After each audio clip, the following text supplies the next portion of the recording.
1000 साल पहले क्या हुआ था, 2000 साल पहले क्या हुआ था, 500 साल पहले क्या हुआ था, उसको हम कैसे जानेंगे? क्या ये पॉसिबल है कि उस वक्त अखबार रहा होगा?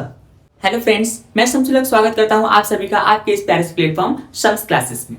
तो आज की इस लेक्चर में दोस्तों हम लोग बात करने वाले हैं क्लास 6 हिस्ट्री के chapter number 1 what where how and when.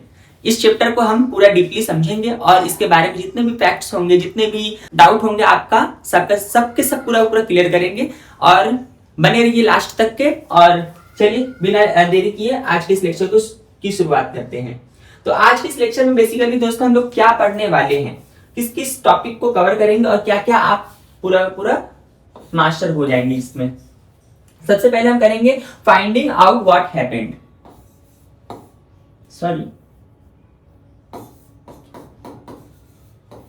Finding out what happened.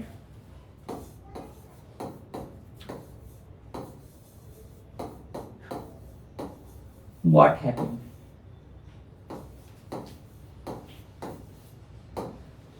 Second हम क्या कवर करेंगे इस लेक्चर में? Where did people live and what they did do? ठीक है।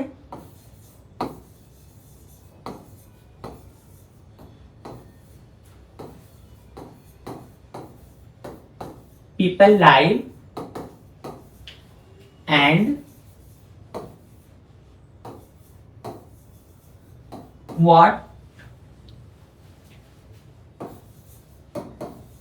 what did they do?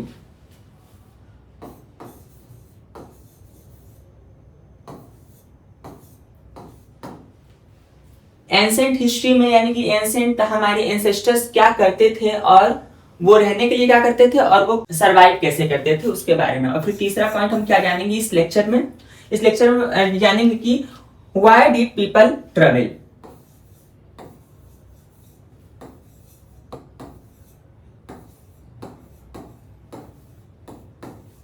Why did people travel, ठीक, इसको भी हम कवर करेंगे। और चौथा पॉइंट हम क्या जानेंगे दोस्तों? चौथा पॉइंट जानेंगे नेम ऑफ द कंट्रीज, यानी कि कंट्री का नेम किस बेस पे रखा जाता था और फिर हमारे भारत का नाम, भारत, इंडिया और इतने मतलब हमारे भारत का अप्रोक्सीमेटली 7 नाम है। तो 7 नाम हमारे भारत का कैसे कैसे कहां से रखा गया और किस कॉन्सेप्ट के थ्रू रखा गया उसको हम जानेंगे। Names of the country,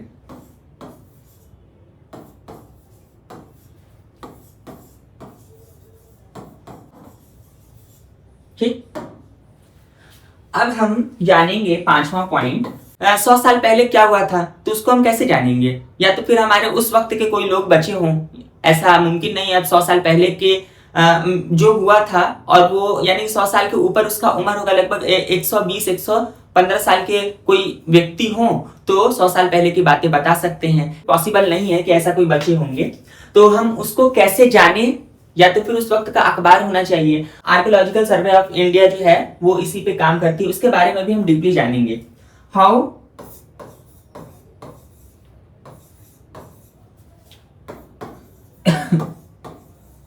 how we know about the past.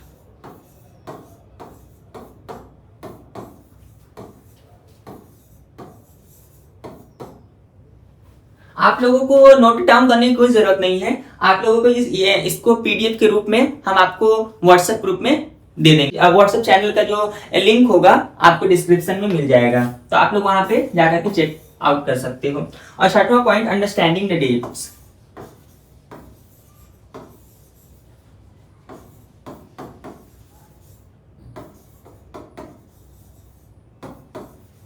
बस सिर्फ एक पेन और एक कॉपी लेकर के बैठ जाइए और यहाँ पे जो इंपॉर्टेंट पॉइंट लगे उसको नोट कर लीजिए और अदरवाइज उसको नोट करने की जरूरत नहीं है। बस सिर्फ इस लेक्चर को देख लीजिए और आप पूरा समझ जाएंगे इस चैप्टर में क्या है। अंडरस्टैंडिंग दी डेट्स, ठीक, ये पूरा आज के इस लेक्चर में कवर करेंगे। तो चलिए शुरू करते हैं। सबसे पहले हम जानेंगे finding out what happened. Ancient में क्या हुआ था उसको हम कैसे जानेंगे? जैसे कि हमारे पास अगर रिसोर्सेस हों, जैसे कि नॉवेल हो या फिर उस टाइम के हिस्टोरियंस जो हिस्ट्री लिखे हैं, किताब लिखे हैं, उसके जरिए हम जान सकते हैं। अखबार वगैरह अगर उस वक्त का हो तो उस वक्त के अखबार के जरिए हम जान सकते हैं। जैसे कि 2026 अभी चल रहा है और 1926 में क्या हुआ था, 1925 में क्या हुआ था, तो उस वक्त के बहुत सारे अखबार आते थे, उसके थ्रू हम जान सकते हैं। जैसे कि डेयरिंग, Finance Times, Financial Times, The Mirror उस वक्त के अखबार हैं। डेली एक्सप्रेस जो अभी इंडियन एक्सप्रेस चल रहा है, उस वक्त डेली एक्सप्रेस के नाम से अखबार एक चलता था। तो अखबार की हेडलाइंस उस वक्त के अखबार से जान सकते हैं, उस वक्त के नॉवेल से जान सकते हैं, उस वक्त के हिस्टोरियन से जान सकते हैं। कब? यानी कि 100 साल के अराउंड अगर कुछ हुआ हो तो उसके बारे में हम इन सब चीजों से जान सकते हैं। लेकिन अगर हम 1000 साल पहले क्या हुआ था, 2000 साल पहले क्या हुआ था, 500 साल पहले क्या हुआ था, उसको हम कैसे जानेंगे? क्या ये पॉसिबल है कि उस वक्त अखबार रहा होगा? जाहिर सी बात है नहीं। हिस्टोरियंस क्या करेंगे? हिस्टोरियंस अपने मिथ के अकॉर्डिंग या फिर किसी से सुन करके या फिर कोई कहानी वगैरह जो सुनाया होगा उसके अकॉर्डिंग लेकर के अपना हिस्ट्री लिख देंगे। क्या वो एकदम परफेक्ट सही हो सकता है? तो ऑब्वियस सी बात है वो पूरा परफेक्ट सही नहीं होगा। तो क्या हम उस वक्त की चीजों को नहीं जान सकते? ऐसा भी नहीं है, हम उस चीजों को जान सकते हैं और किस थ्रू जान सकते हैं उसको हम इस लेक्चर में डिस्कस करेंगे।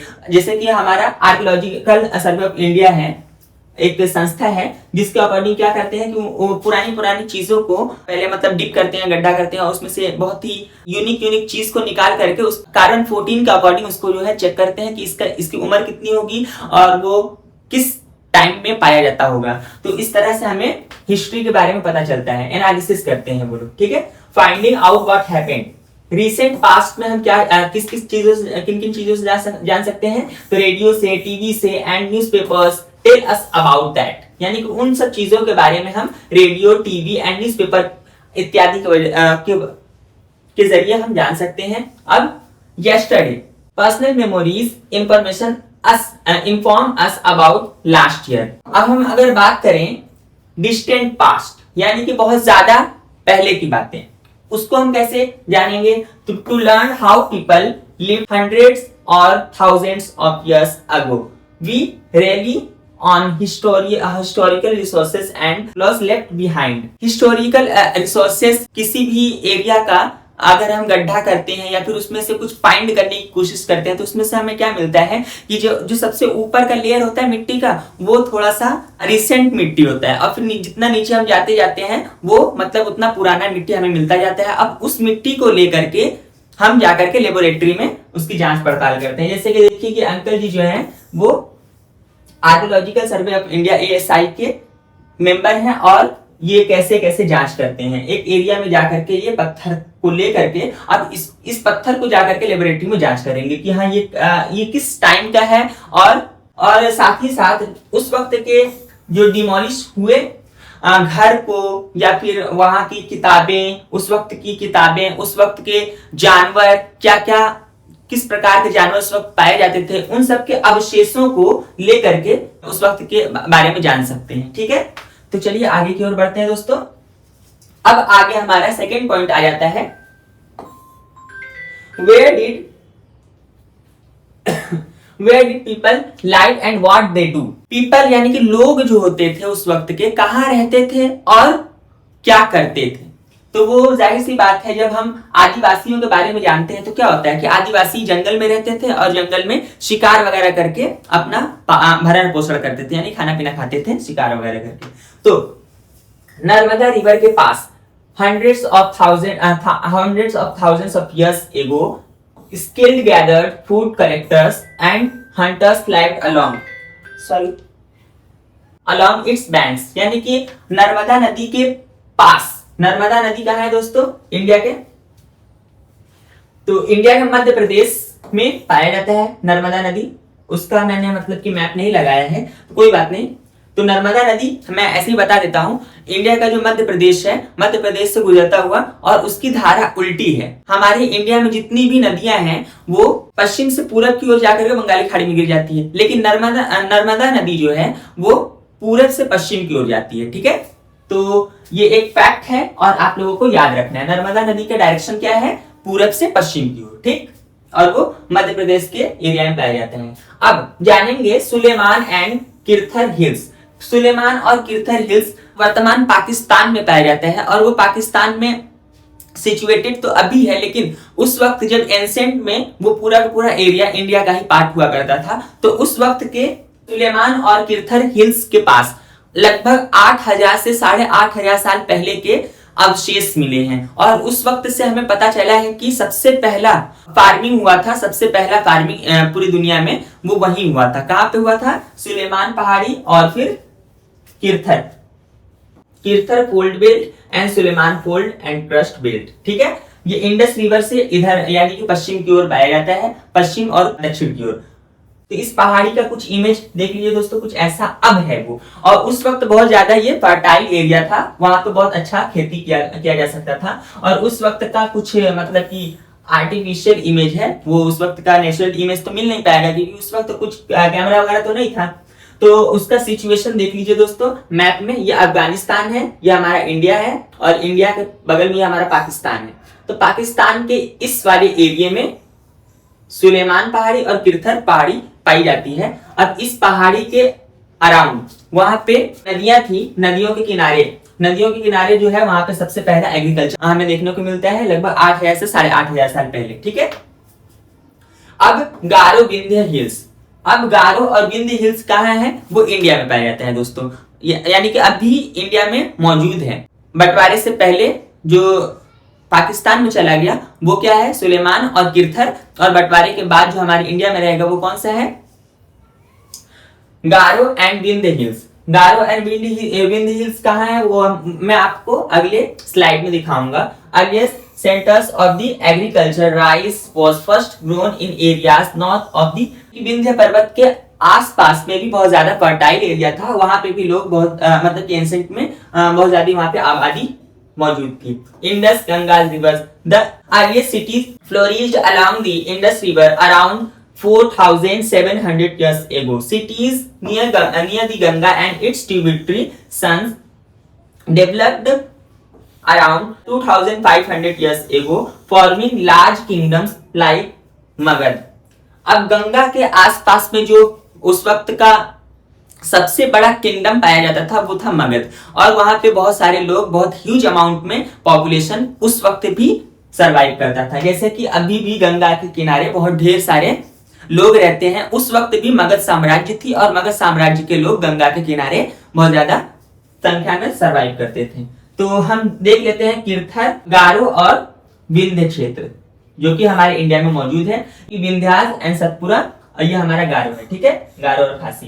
तो इस एरिया में और इस एरिया में एंसेंट में यानी कि लगभग 2500 साल पहले यहाँ पे बहुत अधिक संख्या में लोग रहते थे। और यहाँ पे हमारा गंगा नदी आ जाता है उत्तर प्रदेश में, और यहाँ पर भी बहुत सारे लोग यहाँ पे रहते थे बहुत अधिक संख्या में।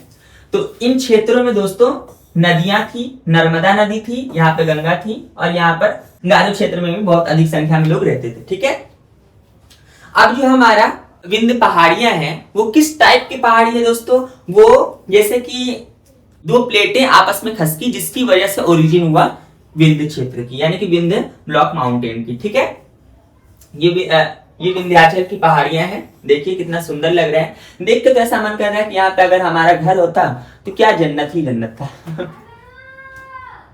चलिए आगे देखते हैं दोस्तों। Why did people travel? अब एंसेंट में पीपल यानी कि लोग यहाँ से वहां ट्रेवल क्यों करते थे?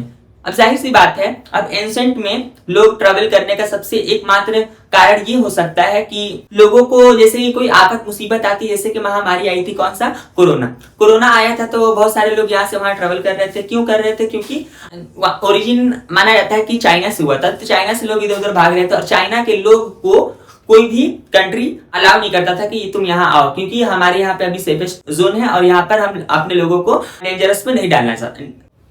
ऐसा कुछ हुआ था। तो वैसे ही एंसेंट में भी बहुत सारी महामारियां, नेचुरल महामारी आती थी, हवाएं चलती थी, बहुत सारे लोग बीमार पड़ने लग जाते थे, तो उस वजह से लोग माइग्रेट करते थे। और कभी कभी ऐसा होता था कि जो हमारा फर्टाइल एरिया होता था तो वहां पर पानी की कमी हो जाए और बहुत ज्यादा सूखा पड़ने लगे, तो खाने की तलाश में और पानी की तलाश में लोग इधर उधर सर्वाइव करते थे, इधर उधर ट्रेवल करते थे। तो आई होप आप लोगों को ट्रेवल का कारण पता चल गया होगा। People moved across regions in the search of livelihoods to escape natural disasters, for trade or spread religious teachings, or out of the curiosity to explore the new places. This exchange enriched cultural traditions. ये बताना ये चाह रहा है कि मतलब कि सबसे पहले तो खाने का और उसके अलावा रिलीजियस टीचिंग की वजह से इधर उधर सब मूव कर क्या होता था कि जो हमारे रिलीजियस टीचर्स होते थे वो क्या करते थे कि जैसे कि एक गांव में गए और एक एरिया में गए, एक कम्युनिटी के पास गए, वहां जाकर टीचर्स जो है अपने टीचिंग को ट्रांसफर कर देते थे। अब उसी को फैलाने के लिए वो ट्रेवल करके दूसरे एरिया में जाते थे, तीसरे एरिया में जाते थे और पूरी दुनिया में वो ट्रेवल करते रहते थे। कौन? Religious teachers. ठीक है। और साथ में सबके अंदर इच्छाएं होती थी क्या कि हम नई नई चीजों को देखें, नई नई चीजों को जाने, नई नई चीजों को एक्सप्लोर करें। ठीक है। तो उसके वजह से भी सब ट्रेवल करते थे। जैसे कि देखिए अब यहाँ पे सब ट्रेवल कैसे क्या करते थे, जैसे कि यहाँ पे ये पाकिस्तान, अफगानिस्तान, ईरान। अब ईरान के लोग आकर के इंडिया में क्यों आए? क्योंकि वहां पे बहुत सारे रिसोर्सेज की कमी थी और इंडिया इनरिच्ड था। आज हर चीज में इंडिया सबसे मतलब नंबर 1 था। पूरे वर्ल्ड का अगर आप टूर करना चाहो तो इंडिया को पूरा अच्छे से घूम लो, पूरे वर्ल्ड का मजा आपको इंडिया में मिल जाएगा। तो इसकी वजह से सब इंडिया में अट्रैक्ट होते थे और व्यापारी व्यापार करने की गर्ज से आते थे और रिलीजियस जो टीचर्स होते थे वो अपना धर्म फैलाने के लिए आते थे। ठीक है। अब ये स्पाइस रूट्स। अब स्पाइस रूट के बारे में क्या होता था, जैसे कि जो उस वक्त के जो व्यापारी होते थे तो किस किस रूट से अपना व्यापार करते थे, ये स्पाइस रूट है। ठीक है। जो नदियों के रास्ते से भी व्यापार करते थे और लैंड के एरिया से भी सब व्यापार करते थे। ठीक है। चलिए आगे की ओर देखते हैं दोस्तों। तो आगे है नेम्स ऑफ द कंट्री। अब नेम्स ऑफ द कंट्री के बारे में अगर हम जाने तो हमारे इंडिया का लगभग 7 नामों से जाना जाता है। यहाँ पर है Sindhu, Hindu, Indus and India. 5 नाम है। 2 नाम और मैं आप लोग को बता देता हूं। छठवां हमारा हो जाएगा भारत। रिसेंटली इस पे बहुत ज्यादा कंट्रोवर्सी हुआ था। और 7वां हो जाता है हमारा आर्यव्रत। ठीक है। तो ये हमारा 7 नाम है इंडिया का। ठीक है। अब इंडिया का लगभग जैसे India derived from the word Indus, Sindhu in Sanskrit, यानी कि इंडस रिवर जो हमारी थी कहाँ की, यहाँ पे इंडस रिवर है ना, पाकिस्तान के पास पाया जाता है इंडस रिवर। तो इंडस रिवर के इस वाले पार्ट को कौन? रोमन और फिर जो ईरानियन लोग थे, पर्शियन लोग थे, वो इंडस के इधर वाले लोगों को हिंदू के नाम से प्रोनाउंस करते थे। इसकी वजह से वो इंडस कहने लगे। और सिंधु जो है सिंध नदी जो यहाँ पे है, इंडस रिवर, इसको हम संस्कृत में क्या कहते हैं? सिंध नदी। ठीक है। तो सिंध नदी संस्कृत में। और around 2500 years ago the Iranians and Greeks called the river in Hindus or Indus and the land to its East India। ठीक है। Bharat originally used for a group of people living in the northeast mentioned in the Rigved 3500 years ago and later applied to the whole country। ठीक है। जो हमारा भारत शब्द आया, भारत शब्द actual में लिया गया है ऋग्वेद से। ऋग्वेद लगभग 3500 साल पहले, कितने साल पहले दोस्तों? 3500 साल पहले की एक हमारी किताब है, बहुत एंशिएंट किताब है, बहुत पवित्र किताब है। अब उस किताब में एक कम्युनिटी को कहा जाता था भरत। तो भारत एक कम्युनिटी को कहा जाता था जो कि इंडिया में सरवाइव करते थे। तो इंडिया में सर्वाइवल के अकॉर्डिंग जो उनको भारत कहा जाता था, उसी के नाम पर हमारे इंडिया का नाम क्या पड़ गया? भारत पड़ गया। ठीक है। तो भारत का भी आपको हिस्ट्री अच्छे से समझ में आ गया होगा। तो एक वो कम्युनिटी थी, उस कम्युनिटी के नाम पर इंडिया का नाम भारत पड़ा। ठीक है। आई होप आप लोगों को ये इंटरेस्टिंग फैक्ट बहुत अच्छा लगा होगा। तो चलिए आगे की ओर बढ़ते हैं दोस्तों।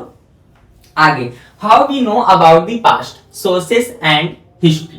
हम पास्ट के बारे में किन किन तरीकों से जान सकते हैं? हिस्ट्री की किताबों से, जैसा कि मैंने सबसे पहले ही बताया था, हिस्ट्री की किताबों से और उस वक्त के मौजूदा कोई भी हमारे पास रिसोर्सेस होते हैं उसकी वजह से हम लोग हिस्ट्री के बारे में जान पाते हैं। जैसे कि शिलालेख वगैरह जो राजा सब लिखवाते थे, पत्थर पे लिखवाते थे, पहाड़ों पे लिखवा देते थे और साथ में स्तंभ वगैरह बनवाते थे। जैसे कि अशोक स्तंभ बहुत ढेर सारा बना हुआ है पूरे इंडिया में। और उसी तरह से कागज पे लिखवाते थे, कागज के अलावा पेड़ के छाल पर लिखवा देते थे। तो उन्हीं जो स्क्रिप्ट्स वगैरह लिखवाते थे उसकी वजह से हम लोगों को पूरा हिस्ट्री के बारे में पता चलता है। ठीक है। Books hand written on palm leaves or a bark of the beech gurja tree, ठीक है। Inscription writing curve on to hard surface such as stone और metal, the king Ashoka's inscription found in the Kandhara, ठीक है, कंदाहार, ठीक है, कंदाहार में। Archaeological survey of India के बारे में देखिए। Archaeologist study excavated physical remains like tools, weapons, pots, coins, bones and ruined buildings, ठीक है। बर्बाद हुए यानी कि डिमोलिश हुए बिल्डिंग्स के अकॉर्डिंग, और फिर हड्डियां जो उस वक्त के लोग दफन होते थे या फिर मर जाते थे किसी डिजास्टर्स के आने की वजह से, तो उन लोगों के जो अवशेष पाए जाते थे, तो उन अवशेषों से हम लोग जानते हैं उस वक्त के कॉइन्स यानी कि सिक्का वगैरह, जो कि ये कब का है, gold coin of Kanishka, Kanishka के टाइम का ये सिक्का है, गोल्ड कॉइन। उसके वजह से हम उस वक्त के बारे में जाने। Types of writing resources, writing resources यानी कि हमारे लैंग्वेज के बारे में किन किन तरीकों से जान गए। शिलालेख वगैरह लिखा है, पत्थरों पर लिखावट, और फिर किताबों पर और फिर पन्नों वगैरह पर जो भी लिखावट होती थी उसके अकॉर्डिंग हम लोग ये सब रिसोर्स जो हमारे पास मौजूद है, इससे हम पूरा हिस्ट्री के बारे में जानते हैं। अब हम इन दी एंड हम क्या जानेंगे दोस्तों, डेट्स, यानी कि जो ईसा पूर्व और ईस्वी ये कॉन्सेप्ट है, ये बहुत ज्यादा कि बच्चों के दिमाग में बहुत ज्यादा ये प्रॉब्लम क्रिएट करता है। हमारे दिमाग में भी बहुत ये कॉन्सेप्ट लगभग हम क्लास 8 में आए थे, तब जाकर हमें ये कॉन्सेप्ट क्लियर हुआ था, ठीक है। तो मैं आप लोगों को ये कॉन्सेप्ट बता देता हूं, अंडरस्टैंडिंग डेट्स। अब बीसी या बीईसी, बिफोर क्राइस्ट ऑफ और बिफोर कॉमन एरा, ठीक है। अब ईसा मसीह जो है ईसाइयों के बहुत मतलब सुप्रीम माने जाते हैं, और इस्लाम में भी उनका बहुत ज्यादा रिस्पेक्ट है। वो एक नबी के रूप में इस्लाम में जाने जाते हैं, और ईसा मसीह उन्हें नबी और गॉड का सन ऐसा वो मतलब मानते हैं बहुत सारे ईसाई। तो ईसा मसीह के अकॉर्डिंग यानी कि ईसा मसीह के जन्म से पहले का जो होगा वो बीसी कहलाएगा। क्या होगा, क्रिस्ट के जन्म से पहले जो होगा वो बीसी कहलाएगा, और क्रिस्ट के जन्म के बाद जो भी हमारे पास डेट होगा वो एडी कहलाएगा, ठीक है। जैसे कि एक एग्जांपल हम आपको देते हैं, सिकंदर जो था भारत कब आया, 326 ईसा को, ठीक है, 326 बीसी, ठीक। अब उसकी मृत्यु कब हुई, सिकंदर का डेथ कब हुआ, तो 323। अब बहुत सारे बच्चे या फिर ऐसे बहुत सारे लोग होंगे वो कहेंगे कि 323 सॉरी कि 26 में आया तो रिवर्स में आकर के वो कैसे मर गया, तो रिवर्स में नहीं हुआ। क्यों, क्योंकि वो ईसा मसीह के जमाने से पहले का है सिकंदर, ठीक है। ईसा मसीह के जमाने से यानी कि उनकी जन्म से लगभग 326 साल पहले वो भारत आया, और 323 साल पहले वो मर गया, यानी कि 3 साल बाद हुआ ये 323, यानी कि ईसा मसीह सन 2000 साल 2026 है ना, 2026 अभी चल रहा है, तो 2026 साल से भी 326 साल पहले वो भारत आया, और 323 साल पहले वो मर गया, ठीक है। तो ये हमारा एडी हो जाएगा, ये भी हमारा बीसी आएगा ना, ये हमारा बीसी हो जाएगा, ठीक है। तो आई होप आप लोगों को ये कॉन्सेप्ट क्लियर हो गया होगा। तो आज के इस लेक्चर में इतना ही दोस्तों, और ये पूरा आपको समझ में आया होगा। अब इससे रिलेटेड हम कुछ क्वेश्चंस देंगे जो कि आपको व्हाट्सएप ग्रुप पे मिलेगा, और व्हाट्सएप ग्रुप ज्वाइन करने के लिए आप डिस्क्रिप्शन में जाकर के लिंक देख सकते हो। तो आप व्हाट्सएप ग्रुप डिस्क्रिप्शन में जाकर के देख सकते हो, और डिस्क्रिप्शन में व्हाट्सएप चैनल का आप लोगों को लिंक मिल जाएगा, वहीं से आपको पीडीएफ वगैरह प्रोवाइड हो जाएगी। तो that's all today's class, bye bye and take care.